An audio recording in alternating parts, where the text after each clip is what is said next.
error, dan kalau misalkan tidak ada error dan datanya ada pada database, maka kita akan membuat tokennya.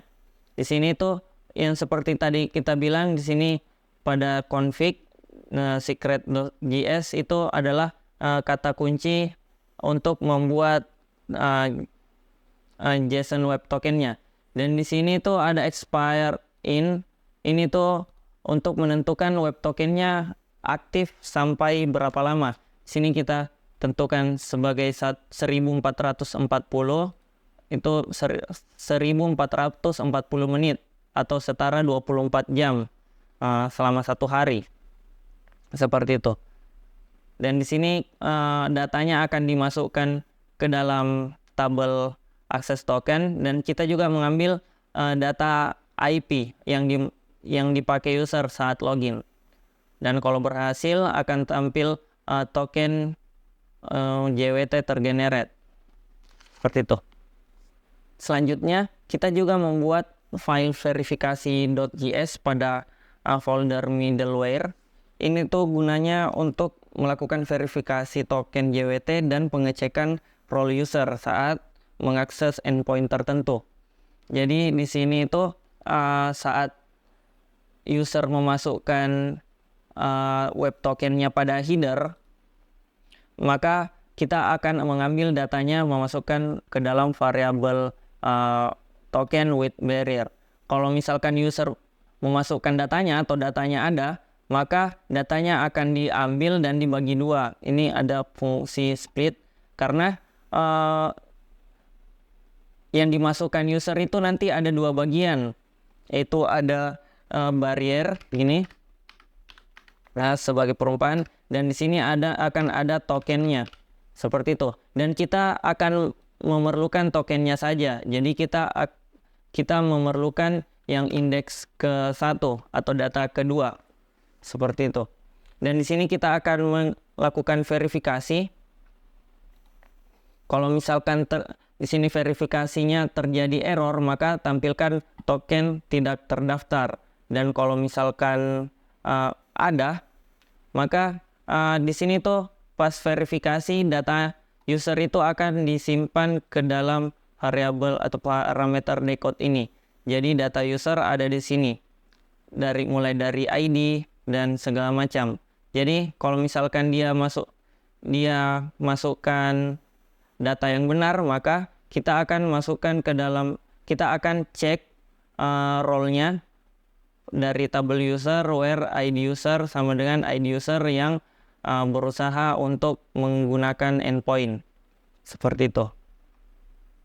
Dan kalau misalkan role-nya tidak sesuai, maka akan ditampilkan gagal mengotorisasi role Anda. Selanjutnya, kita juga akan membuat file index pada folder middleware. Ini tuh gunanya untuk mengatur dan menyediakan endpoint terkait proses autentikasi dan otorisasi. Jadi di sini ada daftar menu registrasi. Kita membuat endpointnya. Di sini CPU list API versi 1 register, dan juga ini untuk login, dan ini akan diantarkan ke file otorisasi ini yang di bagian ini, dan akan menjalankan function registrasi yang ini, yang di atas tadi, yang ini. Kalau misalkan login akan menjalankan fungsi login. Selanjutnya kita juga membuat folder routes. Ini tuh berfungsi untuk menentukan rute atau endpoint yang akan diakses oleh klien dan menghubungkannya ke function-function yang ada pada controller.js. Jadi kita di sini mengimpor verifikasi yang ada di middleware ini untuk pengecekan JWT-nya dan juga role-nya. Dan sini juga kita mengimpor controller ini tuh untuk menentukan rute atau function yang dibutuhkan saat menjalankan salah satu atau sebuah endpoint. Jadi sebagai contoh di sini kita membuat endpoint get AMD. menggunakan metode get, ini dapat diakses oleh user dengan role 1 maupun role 2. Dan saat user mengaksesnya, itu akan dibawa ke sini, ke controller, dan akan menjalankan get all data AMD. Dan seperti itu juga yang lainnya. Dan untuk insert data atau di sini insert AMD, ini kita menggunakan metode post dan hanya dapat diakses oleh user dengan role 1 atau dalam hal ini yaitu admin, dan juga akan diantar ke controller dengan function insert data AMD. Dan untuk update endpointnya ini, dan kita menggunakan metode put, dan delete juga ini kita menggunakan metode delete. Dan untuk hal yang sensitif seperti ini kita hanya mengizinkan admin seperti itu. Dan untuk terakhir kita perlu membuat server.js. Ini tuh adalah file utama. Di sini kita memanggil express. Ini tuh untuk membuat servernya, dan juga kita menggunakan body parser untuk memparsing data dari permintaan user nantinya. Dan di sini juga kita mendefinisikan rute-rutenya. Ini rute yang untuk routes.js, dan ini untuk rute ke routes dari index untuk register dan juga login seperti itu. Selanjutnya kita akan mencoba endpointnya pada Postman. Terlebih dahulu kita perlu menjalankan servernya, dan cara menuliskan node server pada terminal. Itu akan menjalankan server.js. Selanjutnya kita akan mencobanya di Postman. Di sini kita akan mencoba menambahkan user baru. Sini kita menggunakan endpoint ini out CPU list API versi 1 register, ini untuk menambah user baru. Jadi kita di sini masukkan Vino email vino@gmail.com dan passwordnya 123 seperti itu. Sini kita send dan berhasil menambahkan user. Kita cek pada database user. Oke, Vino masuk. Selanjutnya kita akan login sebagai Vino. Kita masuk sini, vino@gmail.com. Passwordnya tadi 123. Kita send. Nih, saat berhasil login atau datanya benar, maka kita akan diberikan akses token. Bagaimana kalau misalkan kita salahkan passwordnya seperti ini? Nah, maka yang akan tampil adalah email atau password Anda salah. Nanti itu kita kembali login.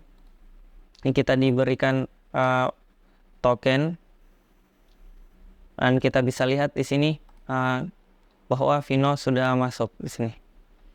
Seperti itu. Selanjutnya kita bisa menggunakan token ini untuk menggunakan endpoint seperti ini. Itu get AMD untuk mengambil semua data AMD. Kalau misalkan kita tidak masukkan endpointnya di sini di header authorization, misalkan gini, yang akan tampil yaitu token tidak tersedia seperti itu. Di sini kita menggunakan tadi barrier token, dan kita masukkan di sini seperti ini. Kita send, maka semua data AMD itu kita telah buat. Selanjutnya saya rasa untuk get itu mirip-mirip. Mari kita beralih untuk menambah data. Sini kita coba menambah data menggunakan endpoint ini, insert AMD, menggunakan method post. Sini kita mencoba memasukkan data AMD regen. performance ngebut harganya $100. Nah, coba kita gunakan tokennya Vino seperti ini, maka yang akan muncul itu gagal mengotorisasi role Anda. Jadi role-nya Vino tidak dapat digunakan untuk, atau web tokennya Vino ini tidak dapat digunakan untuk menginsert data, karena role-nya Vino itu role 2 yang diperbolehkan untuk menginsert, mengupdate dan mendelete data itu hanya role 1. Dalam hal ini itu admin. Jadi kita di sini dapat mencoba login sebagai admin. Ini admin ada di sini. Ini admin, nomor passwordnya ini. Kita coba sini, lalu kita copy dan kita coba untuk insert data.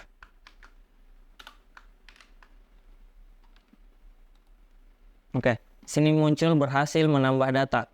Kita cek di database.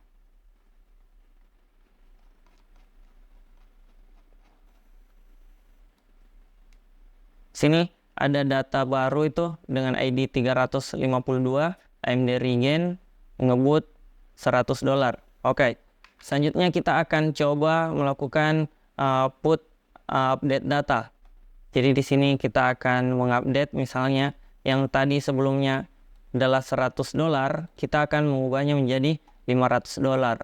Dan tadi ID-nya itu 352. Oke. Kita update, ini kita menggunakan web tokennya admin. Oke, berhasil mengubah data. Kita cek apakah sudah berubah.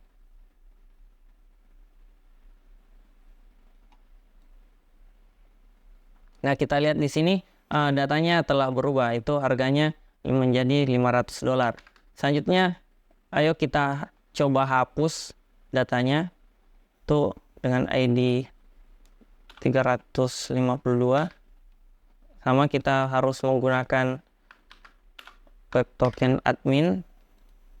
Sini berhasil menghapus data. Mari kita reload kembali.